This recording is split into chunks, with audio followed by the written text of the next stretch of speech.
Leticia es licenciada en Administración, orgullosa exalumna de la Facultad de Contaduría y Administración. Estudió Marketing en 2015 en Suc d'École de La Roche como parte de su intercambio en el extranjero. Obtuvo el grado de maestra en Francia por la Universidad M. Lyon con el grado de maestría en Marketing Digital y Ciencias de Datos, programa que llevó a cabo en París y en Shanghái. Profesionalmente, ha seguido una carrera en Digital y Data en la industria de la belleza, lujo y recientemente en moda. Actualmente es Multichannel Country Manager de Francia en GD Sports, uno de los retails más importantes a nivel global, con base en Ámsterdam, Holanda. Durante los 2 años previos, laboró en París en la industria del lujo. Muy bien, Leticia, pues bienvenida nuevamente, mucho gusto que nos compartas esta presentación en este segundo Festival Internacional de la Facultad de Contaduría y Administración. Te cedo la palabra. Súper. Muchas gracias, pues estoy muy contenta de estar aquí y pues bueno, merci beaucoup à tout le monde pour être joué avec moi. En fait, pour moi, c'est une chose super bon et super intéressant que je peux faire ce programme et aussi que je peux faire en français, non? Qu'avant, quand j'étais étudiante, jamais je pensais cette idée de faire ça en 2012, ça à la faculté. Mais voilà. So, merci pour l'introduction. En fait, ça a été super bien noté tout mon parcours. Mais maintenant, je vais dire quelques détails que je crois que c'est aussi important de réséger du côté du commerce digital et pourquoi je suis là maintenant. Comme vous avez bien noté, je suis j'étais étudiante à la UNAM, à l'UFCA. Et après, j'étais là pour toutes mes études. J'ai travaillé aussi au Mexique quelques années, mais j'étais tout le temps hyper curieuse de faire mes études, de travailler à l'étranger. Et après aussi, j'étais hyper intéressée pour toute la part de digitalisation. Et que ça, c'est la deuxième photo. Et ça, c'est une opportunité que j'avais de le côté de Google, que j'étais dans le bureau de Google à San Francisco, comme une invitation de part d'avoir plus de femmes à la technologie, la digitalisation aussi. So, ça a été en 2008 que j'ai été un travail normal de digital, mais surtout plutôt de administration. Et là, j'ai dit non, les choses que je veux apprendre surtout, c'est toute l'innovation digitale, qu'est-ce qu'il passe en San Francisco, dans le Silicon Valley, avec toutes ces booms d'innovation. Et j'étais hyper intéressée, j'ai fait beaucoup de volontariat. Et là, après, j'avais cette invitation. Et là, dans ce moment, je peux dire que ça a changé ma vie et ma vie professionnelle aussi. Parce que j'ai dit, je veux être part de cette personne, de ce groupe élite qui fait toute l'innovation pour tout le monde. Non? Et après là, j'ai dit, le premier step, c'est d'apprendre du code, même si je ne suis pas ingénieur. Après, je dis, pourquoi pas, je vais apprendre du code et toute la programmation, parce que ça, c'est pour moi le présent et le futur. Non? Après, je vais faire aussi, comme j'ai dit, mes études en France, à Paris et aussi à Shanghai, parce que je crois aussi que la digitalisation, c'est hyper à mesurer en Chine. Et aussi, c'est important de comprendre comme il y a beaucoup de différences. Et même du côté des États-Unis, c'est pas les mêmes qu'Amérique latine et aussi c'est pas les mêmes qu'Asia Pacifique, non? So, c'est ça tout de mon côté. Et comme je dis, j'ai travaillé en le commerce électronique mondial et dans différentes industries. J'ai commencé dans l'industrie de la beauté, et même au Mexique, mais à niveau surtout d'Amérique latine. Après, quand j'étais à Paris, j'ai travaillé aussi en luxe. Là, c'était surtout une stratégie digitale pour la marque de toutes 40 pays d'une marque. Et maintenant, je suis dans l'industrie de mode. Donc, c'est aussi hyper parisien, ça. Et voilà. J'avais beaucoup d'informations que je veux partager avec vous ce soir pour moi, c'est jour pour vous. Mais enfin, je dis qu'est-ce que sera mieux. Je crois que si je peux summariser les 5 points plus importants que j'ai maintenant comme responsable mondial du commerce électronique, qu'est-ce que sera ça et qu'est-ce que je peux partager après de voir ça. Et comme c'est un jour de travail, le maintenant que je travaille chez JD Sports. Et voilà. Je ne sais pas comment ça marche, si je veux faire que vous partagez, si vous pouvez parler, mais je crois que ça, ce n'est pas possible du tout. Mais ce n'est pas grave. Et ce maintenant, je dis, par exemple, j'avais cet exemple de si vous voulez quelque chose de différent de cette carte ou pas du tout. Je sais que vous ne pouvez pas répondre. Par exemple, pour moi, la première fois que j'ai vu ça, c'était aussi dans une course de Business in Asia que j'avais. Et ça, c'est la première carte, non, slide que j'ai vu dans la classe. J'ai dit, mais c'est un peu différent, non? C'est maintenant, c'est Asia-Pacifique jusqu'à la centre et Amérique de l'autre côté. Et normalement, au Mexique, en Amérique, on a à Roche toutes les Amériques latines, États-Unis et Canada, non? Ça me dit beaucoup de choses déjà que les premières pour moi, c'est il y a plein de fois et plein de différentes manières de voir une seule chose. Et ça a été clairement les premières que j'ai pu dire et que j'ai dit, OK, si on va faire e-commerce en China, ça va changer beaucoup, ça sera tout différent. Et ça a été seulement le premier. Non?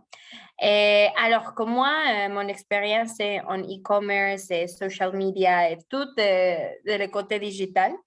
Je crois que la meilleure manière de présenter tout cet exemple, c'est avec des exemples de social media. Si je prends des choses que j'aime bien de Instagram, et les premières choses, c'est que je veux dire qu'il n'y a pas de ni bonne chose ni mauvaise chose. C'est seulement que tout est différent. Sur les premières choses qu'il faut avoir en tête pour avoir un poste ou aller chercher un travail à l'étranger et même à niveau global, c'est qu'il faut respecter, il faut être hyper ouvert à toutes les choses que tu vas voir et comprendre les différences. Tu ne peux pas aller et dire « Ah non, au Mexique, on fait ça et c'est mieux. » Non, il y a mieux pur. C'est juste différent et il faut respecter. Et même, par exemple, en France, qui c'est toujours aussi jusqu'à où les pays où j'ai beaucoup d'expérience à l'étranger, et même c'est différent, non? Les centres à Paris, qu'à le sud de France, toutes les cultures, les customisations, c'est tout différent. Pour ça, c'est que j'ai dit les premières choses qu'il faut avoir en tête, c'est que quand tu pars d'un consumer à niveau global, et il faut que ouais.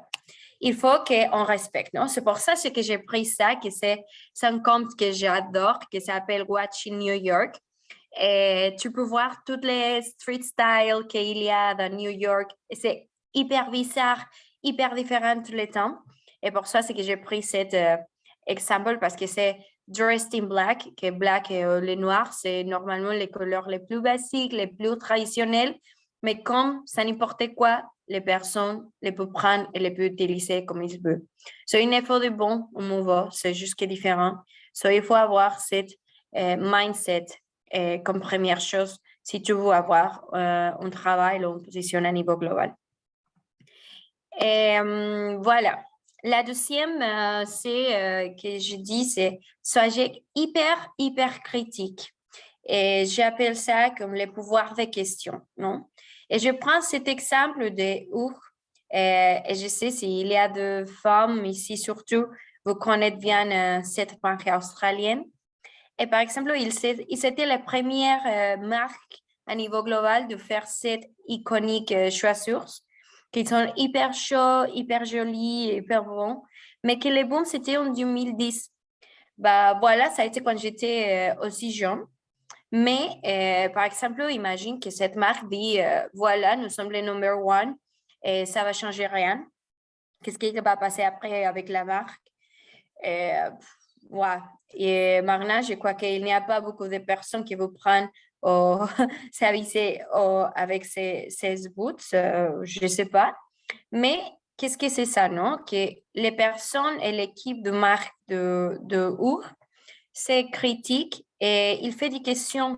Et maintenant, il s'ajuste les nouveaux consommateurs. Et pour ça, c'est que maintenant, on a des sandals. On a des sandals même avec avec des couleurs néon. Et aussi avec, par exemple, ça, je le vois et on peut dire, OK, ça parle un peu pour les consommateurs asiatiques, peut-être, et aussi pour la génération C, non? So, ça, c'est aussi les deuxième chose importante que je veux voir. Il faut ser hyper critique même avec nous, même comme marque, et dire, parce que par exemple, on a, et c'était une expérience, on travaillait par exemple les présents, mais les présents et les choses qui sont live aujourd'hui, par exemple, de la marque que je travaillais comme Estée Lauder, ça, c'est déjà obsolète. So, en 2022, on pense les produits qu'on va voir pour les 2025, pour les 2026. So, il faut être hyper pratique et demander toujours beaucoup de questions. Et pour ça, c'est que c'est important d'avoir une équipe avec beaucoup de diversité qui peut avoir différentes idées à la même table, non? Et aussi, ça, c'est un mindset important d'avoir. On peut toujours être meilleur et sans question, il n'y a pas d'innovation. So, ça, c'est une chose que je vois tous les jours dans mon travail et que je crois que c'est vraiment un mindset hyper important que toutes les marques doivent avoir. Et même, vous pouvez appliquer ça dans votre vie professionnelle, mais même à la vie personnelle. Non? Et si tu veux avoir une expérience globale, ça c'est aussi hyper important. Et le troisième que je vois, c'est de connaître ses points forts et ses valeurs. Non? Ça, je pars de côté de marque et je prends cet exemple de Lush. Lush, c'est une marque iconique du maquillage et de soins de corps, de soins du visage. Et même, c'est hyper important, je ne sais pas s'il y a des personnes qui connaissent ces marques, sinon, je fais une vraie invitation parce que je ne sais pas si ça existe, le marathon ou la boutique au Mexique, mais je fais l'invitation de voir YouTube ou même LinkedIn ou médias, parce qu'en social media, ça sert un peu difficile de trouver. Et je vais exprimer pourquoi. Mais, et pourquoi je prends cet exemple pour exprimer quels sont les points forts et les valeurs. Parce que Lush, c'est un cas hyper intéressant. C'est cette marque qui a été créée en UK. Et pour les créateurs a dit, je veux qu'il y ait un consommateur qui était bon, on va faire du bien à les personnes de manière expérientielle, et même du côté corp, mais aussi le même esprit. Et quand il s'est vu que les algorithmes de social media, de Meta, de Instagram, c'est toujours qu'on peut partager de choses nouvelles, par exemple, de matériel de anorexia ou boulimia ou de malades comme ça, qui peut être hyper compliqué pour les gens. Et aussi des contents que c'est pas vrai, ou comme des influenceurs qui ont une vie parfaite.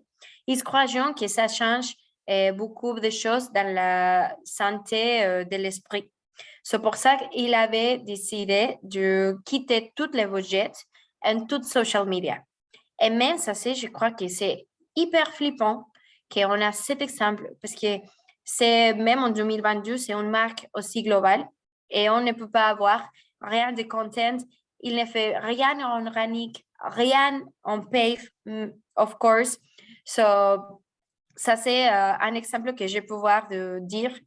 Quand tu vas global et tu travailles à niveau global, il faut que tu connaisses hyper bien votre identité de marque et après, être hyper rigoureuse. Parce que sinon, tu vas avoir une marque que c'est n'importe quoi et rien, personne va comprendre et ton personnalité va changer.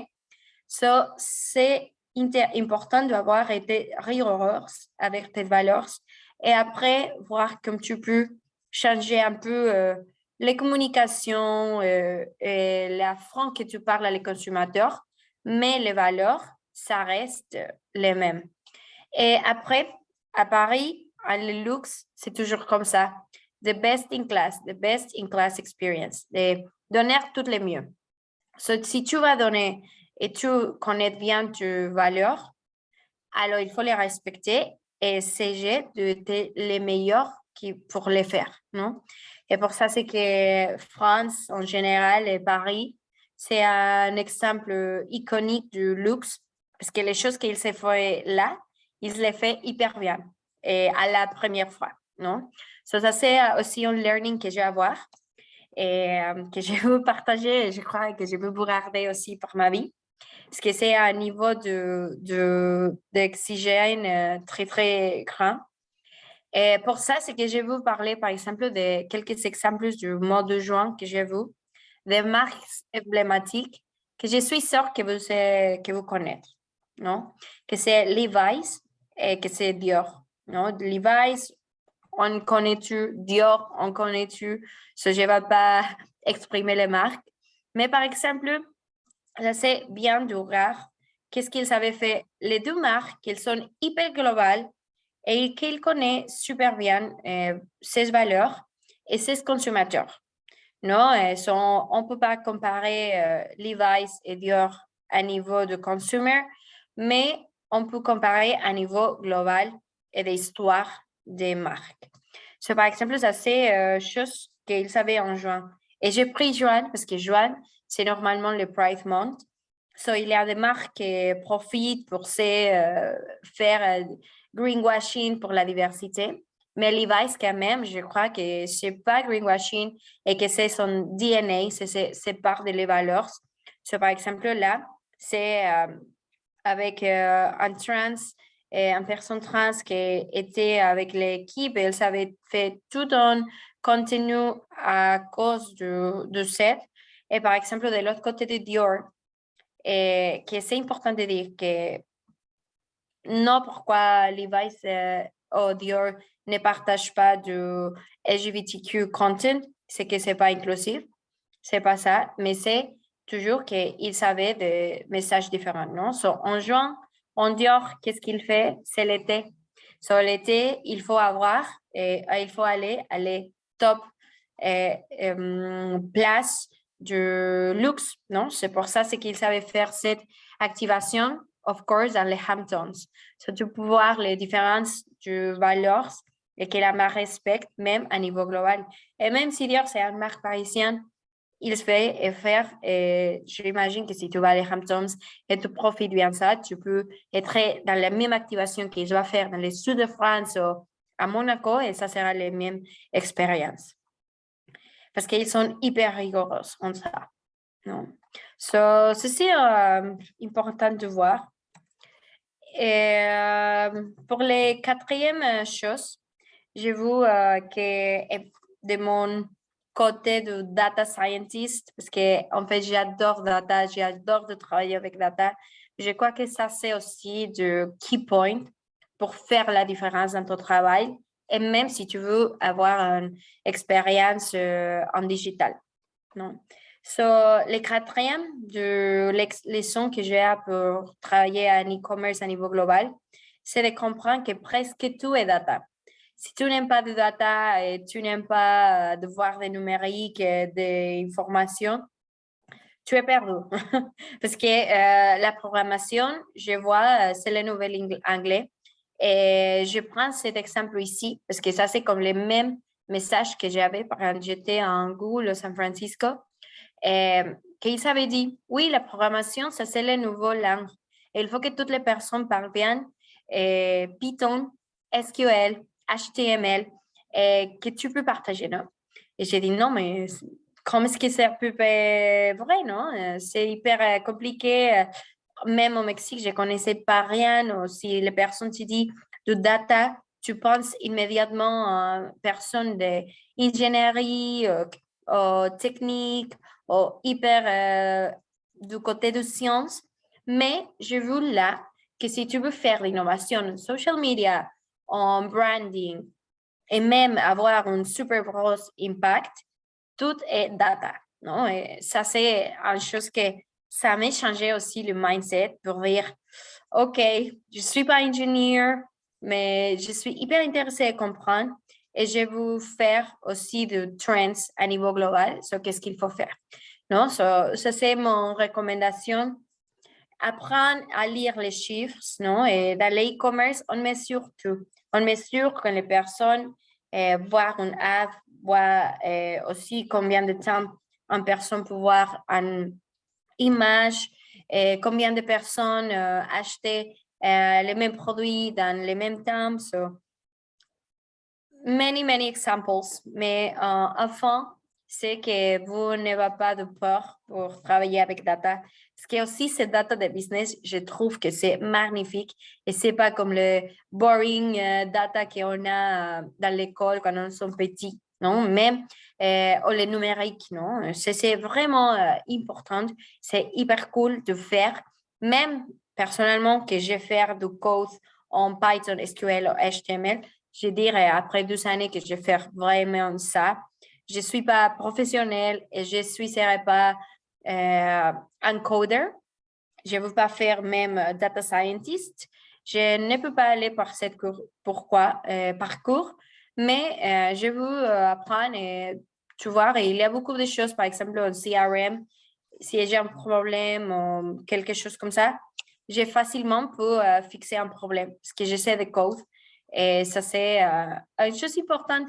Et là, par exemple, je crois aussi que ça a à faire de votre profil professionnel. Maintenant, s'il y a des étudiants qui sont curieux pour aller en expérience ou une carrière en marketing, n'importe quoi, je dis 5 années avant, tout sera aussi avec le code. So, ça sera mon recommandation, non? Et pourquoi je dis que c'est aussi important d'apprendre à lire les chiffres? Et parce que c'est aussi, et j'ai trouvé ces exemples, il y a une webpage qui s'appelle de nouveau The Bad Charts, non? Et tu peux trouver beaucoup de mauvais exemples de data et data visualization aussi. Et par exemple, là, j'ai pris cet exemple parce que tu peux dire, OK, how many avocados toast it takes to afford a deposit on a house, non?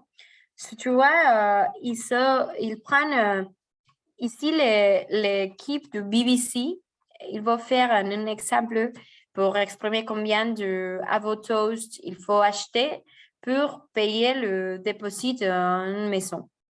Mais voilà, on a l'exemple du Mexique et il dit 3123 avotoast. Mais même, on a, je sais pas, mais tu vois, c'est quoi ces petites choses, comme tu pourras dire que ça, c'est les 30-23. Sur les visualisations, c'est pas du tout bien. Et j'ai même rigolé un peu de ça, parce que c'était dans les dernières jokes de data scientists de qu'est-ce que c'est ça, non? Pourquoi on partage ça. Même s'ils avaient écrit 100 avocado toast représente un avotoast, et même je crois que si tu vois comme une première fois, c'est compliqué de trouver bien qu'est-ce que c'est les messages. Et voilà. Et le cinquième que je trouve, c'est que vous se formez à la visualisation du data. Parce que data, il y a beaucoup de choses. C'est pas seulement data ou base de données. So, tu peux aller en base de données au premier étage, que c'est toute l'extraction et tout le data cleaning que tu peux faire. Et ça, c'est par exemple d'un data scientist. Après, tu peux aller toute la construction des data. Mais les dernières, et les parts que j'adore plutôt, c'est la visualisation, data vis, non, qui on dit. C'est pour faire data vis, j'adore aussi, parce que ça, on devrait avoir aussi beaucoup de design et que tu vois toutes des couleurs, des communications. Ça, c'est aussi une part hyper jolie de data parce que c'est pas seulement de numéros, de numérique, de formulas ou de code, même c'est une part importante de communication. Et si vous êtes maintenant dans une âme en FCA qui ont fait de business, toujours, ça sera dans votre travail de faire des présentations, de partager de bons graphics. Et je crois que ça passe comme si c'est n'importe quoi, mais vraiment, je crois que c'est hyper important. So, je vais vous dire ça, formez-vous à la visualisation des données, des bases de données. Et par exemple, là, j'ai pris un autre nouveau exemple, non? J'espère que vous savez trouver déjà qu'est-ce que c'est l'erreur. Mais par exemple, on a là, c'est le Unrestrained our market leadership. Britannia, largest competitor, ça peut dire, OK, je crois que ça, c'est comme les marques. Et on voit que Britannia, ça, it's growing. Mais après, les largest competitor, c'est quoi ça, non? Et après, par exemple, on va voir avec les years. So, it's okay. Mais après, quand on voit le biscuit market share, quand tu comprends plutôt des choses de data, tu peux dire, oui, mais comme il n'y a pas une escale là, ça peut être 20%, 100%, 3%, 0,003%, non? So, par exemple, ça, si de côté, quelques personnes dans mon équipe, comme avec moi, et me présentent ces slides, pour moi, c'est nul, parce qu'il n'y a pas de bonne information et je peux dire vraiment qu'est-ce que c'est les data. So, sont des petits exemples qui aussi, ici, peut-être rôle très exigeant, mais quand tu as les jeux pouvoir de data, ça continue et maintenant j'adore aller en présentation, même dans mon travail, et voir ça graphique, c'est n'importe quoi ou quelque chose comme ça, mais aussi parce que je suis un geek de data, comme j'avais dit. Ouais. Ça, c'est mes recommandations. En fait, je crois que si vous êtes intéressé aussi de faire une formation de data, ça sera, il y a beaucoup de outils avec l'équipe gratuite. Le premier, je vais vous dire que c'est YouTube. Et même, ça c'est comme j'ai appris beaucoup de codes. Il y a beaucoup de questions, c'est beaucoup de signatures dans mon master que j'ai fait, mais que je n'ai pas les réponses, non? So, c'est aussi très curieux et très critique, comme j'avais dit. Et aussi de chercher.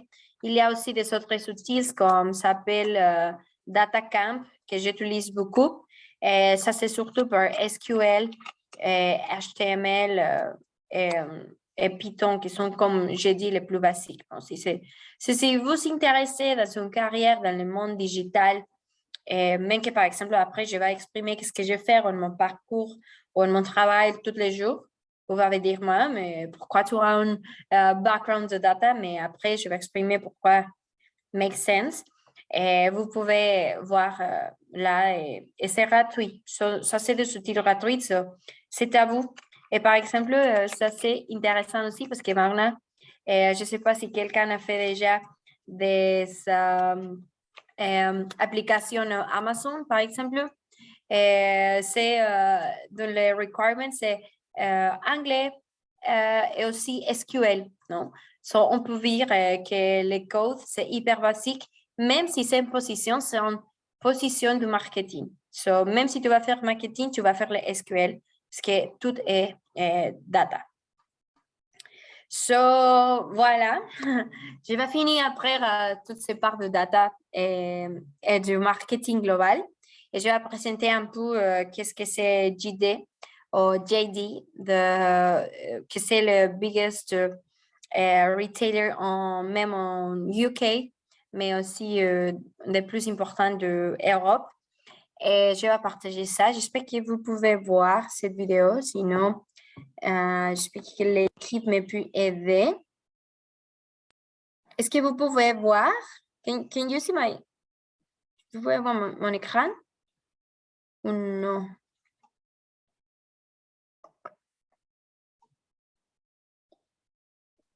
Ok. Leticia, ¿el video lo transmitimos nosotros o tú puedes, ¿Sí se ve o no? Sí, sí se ve, sí, sí, sí. Ah, vale. Pues a ver, lo pongo y ya. Ok. Ça, c'est une vidéo pour vous présenter qu'est-ce que c'est JD, qu'est-ce qu'on fait. Et ça, c'est la dernière campagne de Noël que je vais faire, qu'on avait fait avec l'équipe. Et pour ça, vous pouvez avoir plus d'idées qu'est-ce que c'est JD.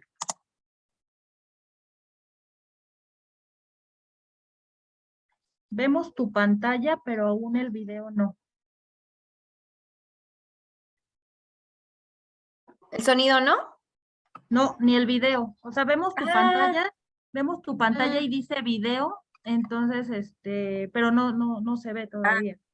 A ver, otra vez. Stop sharing. Y ahora. A ver. ¿Está bien ahora? Sí, sí, sí. Sí. Remember the turkey? Yeah, Mum. You told me this 10 minutes ago when I left the house. I gotta go, Mum.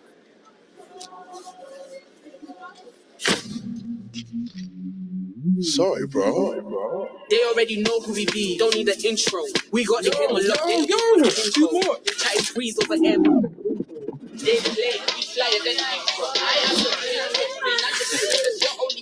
Get on with it, man. Look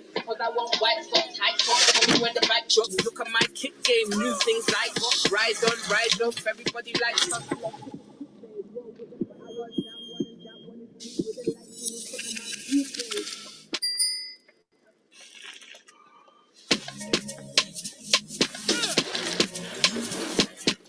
So it says Aries got me then. Your fave? Vanilla. Yeah. Serious collab. You're right. Collab. Milkshake.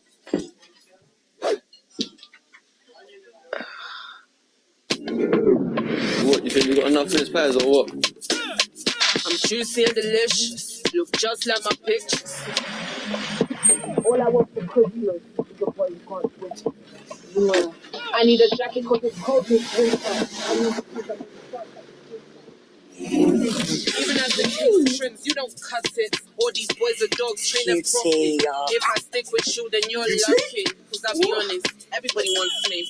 When I'm walking through the city, I'm comfy. I'm the best dressed hair, you can't ignore me. Fresh, yes. I like the grey tea with a black tick. Are you on your way back with the turkey? Oh, someone's in trouble.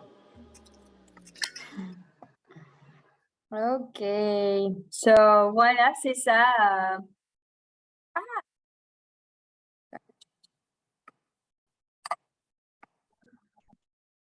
C'est ça le JD. Qu'est-ce que je vais faire? Comme j'ai dit, c'est un retailer de sportswear. Même on travaille avec toutes les marques Nike, Adidas, North Face. Et on travaille ça avec niveau global. Et moi, là, je suis le responsable de tous les pays de France et de les côtés qu'on appelle multi-channel. Et ça dit, qu'est-ce que je vais faire? C'est de toutes les channels, que c'est pas du marathon.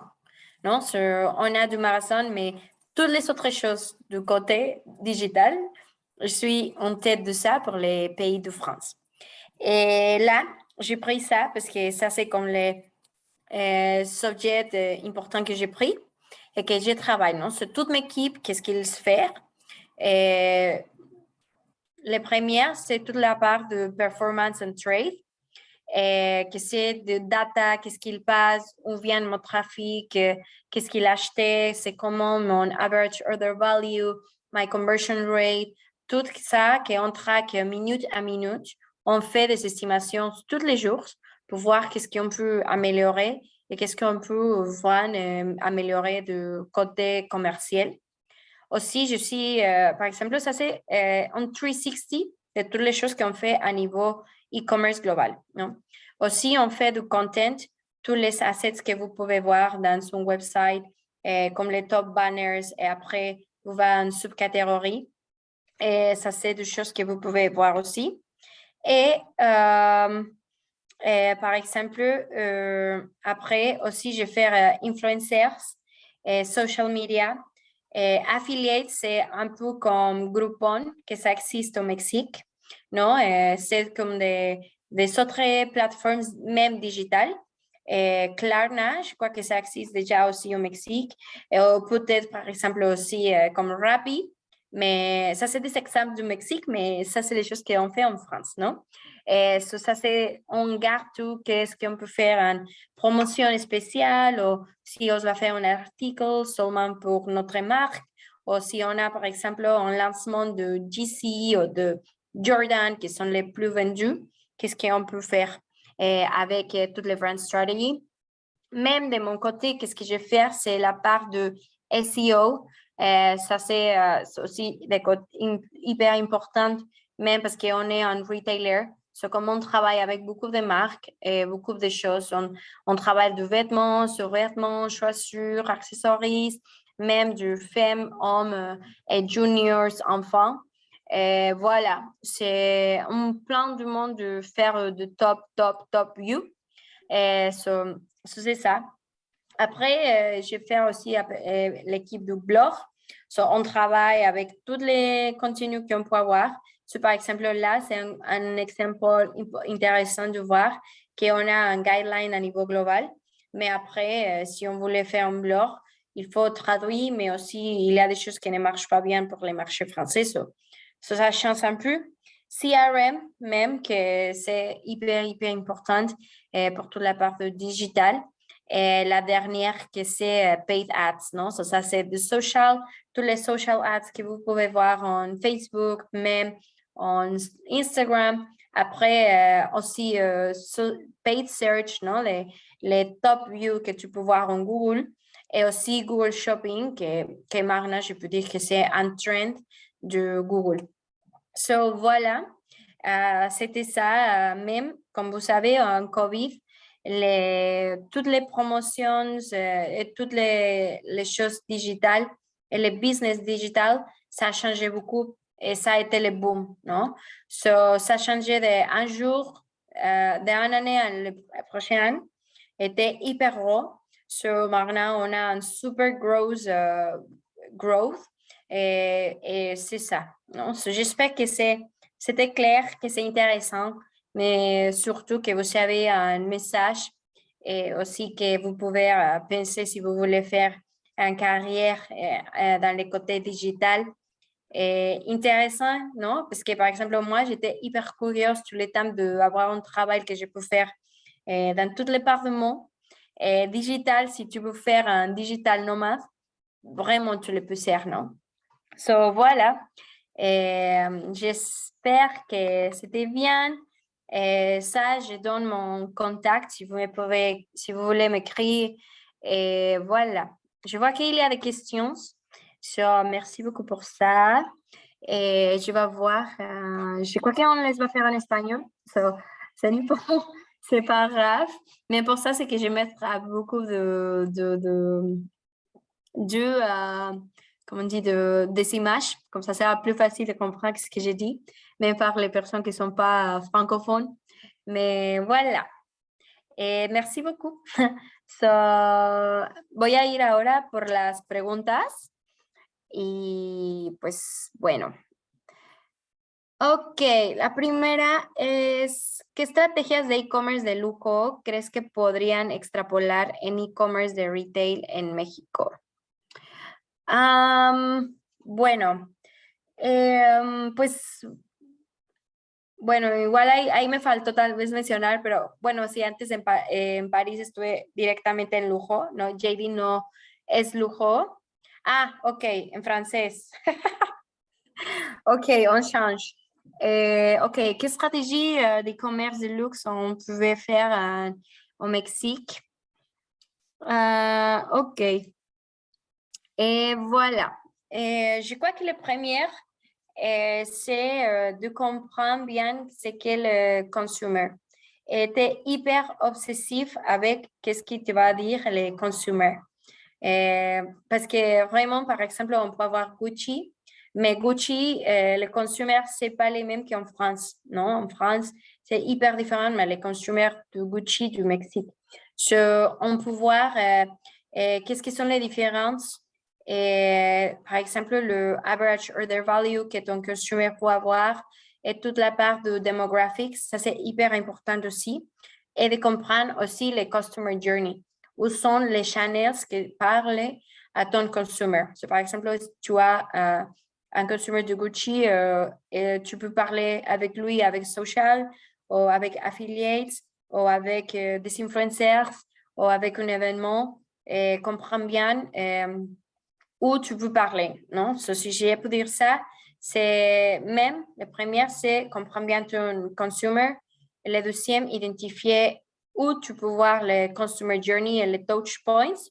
Et le troisième, maintenir bien forte toute la stratégie des marques. Et les Français, pour ça, je crois qu'ils sont hyper bien avec les looks parce qu'ils sont hyper rigoureux. Tu ne peux pas avoir un point où c'est en commun. Non, tout devrait être hyper parfait. Je crois qu'au Mexique, si on devrait faire aussi du luxe, on le peut faire, mais seulement il faut garder et être hyper rigoureuse avec toutes les mêmes petits détails. Non. Et, OK, ça c'est la première question. La deuxième, c'est comment a commencé mon intérêt pour l'industrie de mode.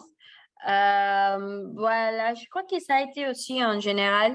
Toujours, j'étais intéressée pour voir qu'est-ce que les personnes comme s'habillent.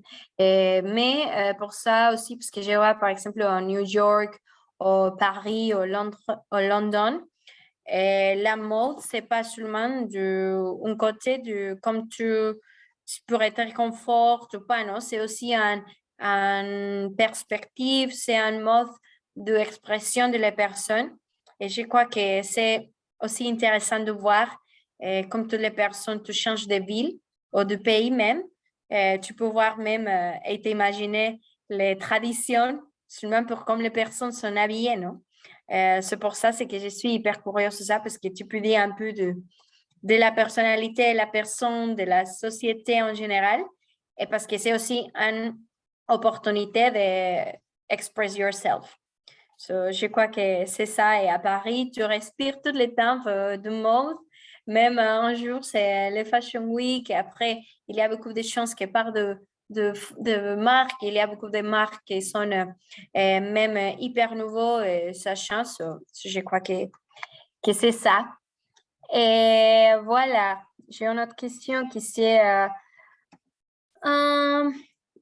comment changer ta perspective du business quand tu t'es changé en France? Je crois que les premières différences que je vois, c'est que France, c'est une culture hyper compétitive. Et voilà, tu vois, c'est un peu les clichés de Prada, Devil Wears Prada. Mais c'est vrai, c'est hyper compétitif et même comme c'est, toutes les personnes devraient faire les meilleures expériences et donner, comme j'avais dit, les best in class ou les top experience ou les très les mieux. Ça, c'est une ambiance que ça se respire avec toutes les colères même et avec toutes les différentes marques. Ça change, non, peut-être de culture de niveau marque, mais en général, je crois que ça, c'est mon perspective. Et même aussi, maintenant que j'ai travaillé avec un groupe de UK, ils savaient ça, non? On ne peut pas avoir la perfection si on n'avait pas de compétition. Et au Mexique, avant, je crois que j'avais comme, c'est n'importe pas si avec des compétiteurs, tu vois, mais en France, c'est comme un compétiteur, c'est même un rival. C'est plutôt un peu plus rigoureux et aussi de faire des choses bien à le premier effort. Non? Ça, c'est aussi Et deux choses que je crois que ça a changé en ma perspective à niveau France.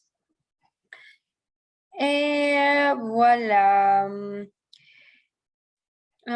Quelles skills on avait besoin d'une personne du marketing mexicaine pour travailler les marchés européens, même les marchés français.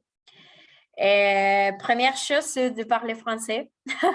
Moi, par exemple, j'ai un accent hyper fort, non? Parce que j'ai appris pas le français quand j'étais petit. Mais comme vous avez dit en introduction, j'ai fait mon échange d'académie à La Rochelle.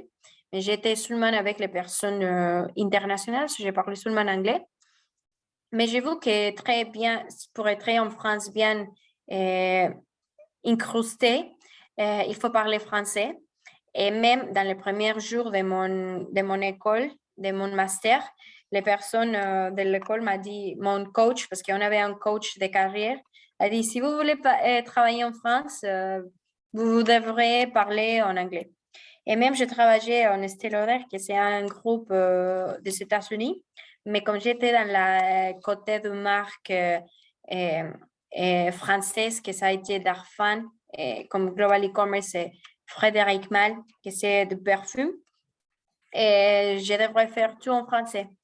Non, les premières, c'est de parler français.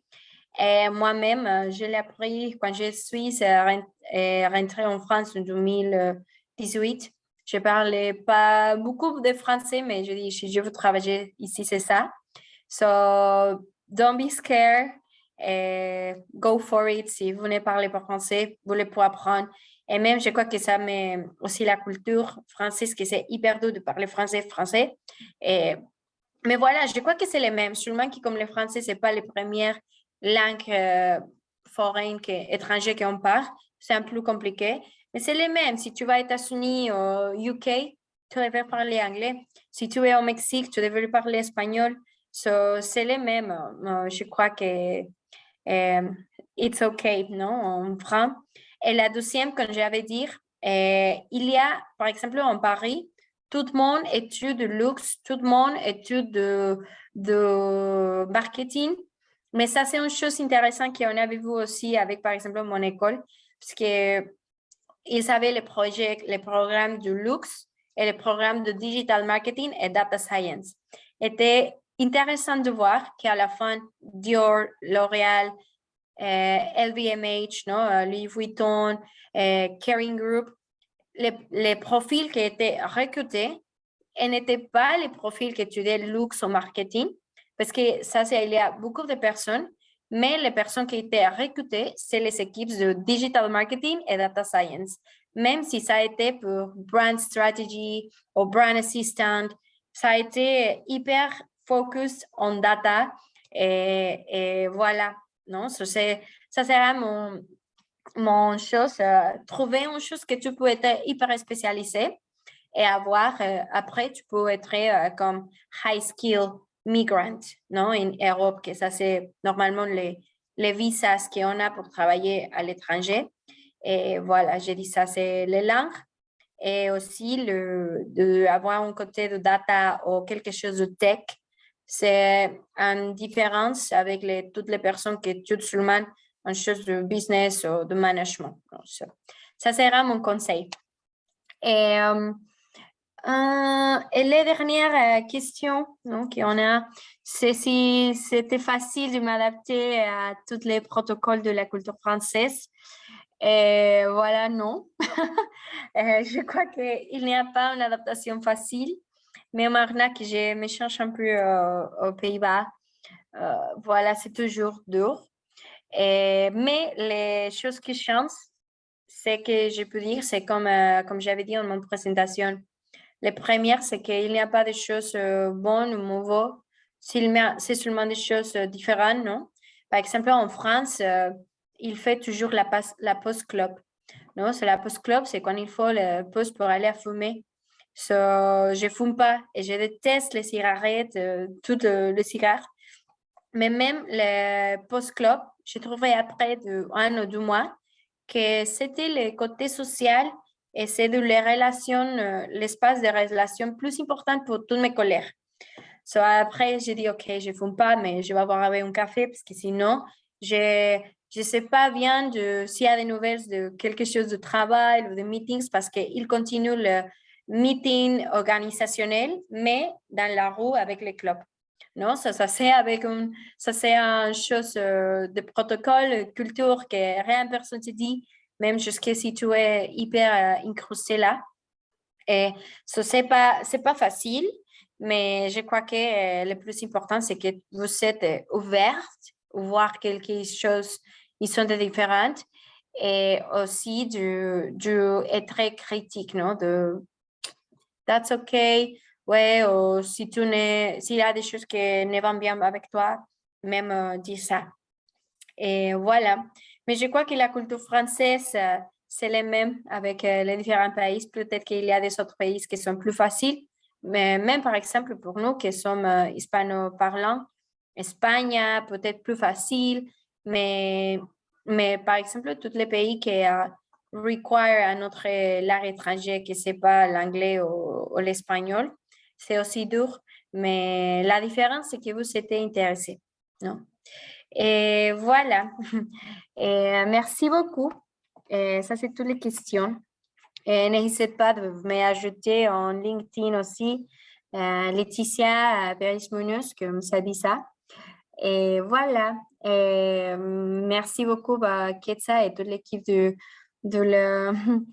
coopération internationale, qui pour moi aussi était hyper cool, parce que je fais mon, comment on dit, les services sociaux. et maintenant que j'ai rentré, c'est hyper cool. So, thank you so much. Muchas gracias. Muchas gracias, Leticia. Gracias por compartirnos tu experiencia. Vamos a proceder compartiendo tu reconocimiento. Permítame compartirlo en la pantalla. Muchas gracias. Espero que me hayan entendido.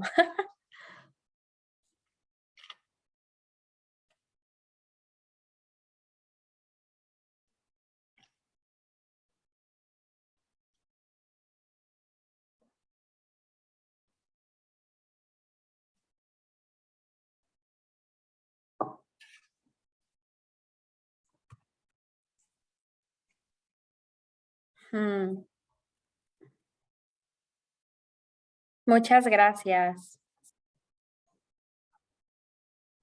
Bueno, Leticia, pues la Universidad Nacional Autónoma de México, la Facultad de Contaduría y Administración, te otorga el presente reconocimiento a Leticia Pérez Muñoz por su destacada participación como ponente en la conferencia e-commerce a nivel global en GD Sports Fashion, llevada a cabo el 20 de septiembre de 2022 en el marco del segundo Festival Internacional FCA UNAM. Por mi raza hablará el espíritu, Ciudad Universitaria, Ciudad de México, septiembre de 2022, y es firmado por nuestro director, el maestro Tomás Humberto Rubio Pérez.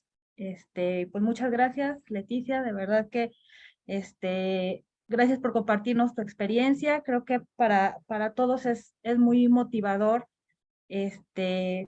pues que de viva voz un exalumno, exalumna de nuestra facultad haya tenido la oportunidad de vivir esta experiencia, ¿no?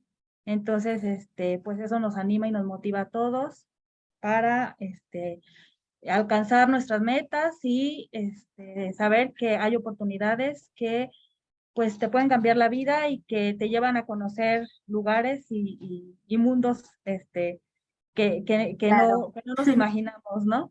Ok, pues muchísimas gracias, Perfecto. Leticia, y también agradecemos a todos los que nos siguieron en la transmisión de YouTube, y pues que pasen muy buena tarde y hasta luego.